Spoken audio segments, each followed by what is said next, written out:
Hey, beautiful people. Thank you so much for listening to my testimony. It feels good to know that God is using my story to help others.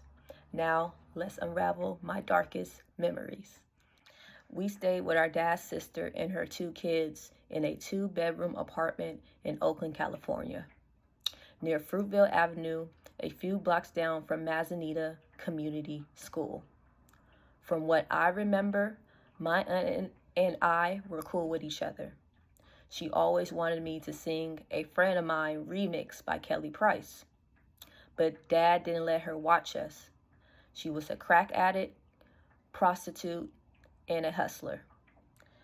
When she gave birth to her daughter, she dropped her inside a garbage dumpster. One of my granny's sister had to come get her. Eventually, after her son was born, she got herself together. Since my dad was present, I felt safe enough. However, that didn't stop her from showing her wickedness. Jesus knows that I forgave my ex-narcissist aunt. It took time for me to completely heal. However, I will never forget how she treated us. The first time my sister and I saw her being abusive, she was driving her husband's son, who was around 1 or 2 years old, to his babysitter's apartment. She forced that baby to sit on the floor between the back and front seat. Fear and shock ran through me as he cried. She told him to shut up and dragged him up the stairs. Another time, she slapped him on the face multiple times while he just sat on the bed. His father watched and did nothing.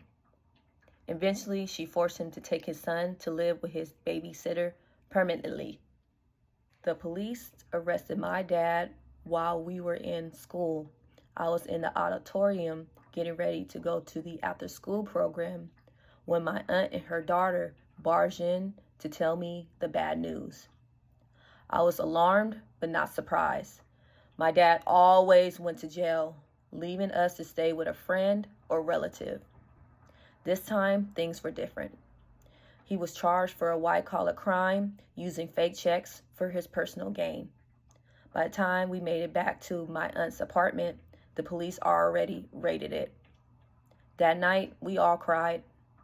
It felt like my aunt was sad that her brother was arrested. But that didn't stop her from putting her hands on us. Out of all my dad's relatives, his sister broke us the most. I'll never forget the first time she abused me. She asked me a question. I squinted my eyes and shook my head. Out of nowhere, she slapped me. She gave me an evil look and said, "Don't ever give me attitude." Another time, she cooked us dinner. As a child, I was always a picky eater. My family cooked a lot of processed and unhealthy foods like kids' frozen meal, rice-a-roni, and Kraft mac and cheese. I don't remember the meal, but I told her I didn't eat that. Feeling her animosity towards me, she slapped my face with enough force to almost knock me off the chair. As I cried, she forced me to go to bed without eating. My sister and I were miserable. She always put us down and took her frustrations out on us. I was very upset when I found out my dad agreed for her to be our guardian. He should have saw the red flags from how she treated her daughter and her stepson. Reflecting back on it now, my dad already failed us, especially my sister. Now we had to survive on our own. School helped me escape my dark reality. After school, they had a garden program. My aunt allowed me to go, but it was only temporary. I barely went twice before she and her husband decided to move to a house near Oakland Airport. The last day of school, while my aunt was picking us up, I spotted one of the garden instructors.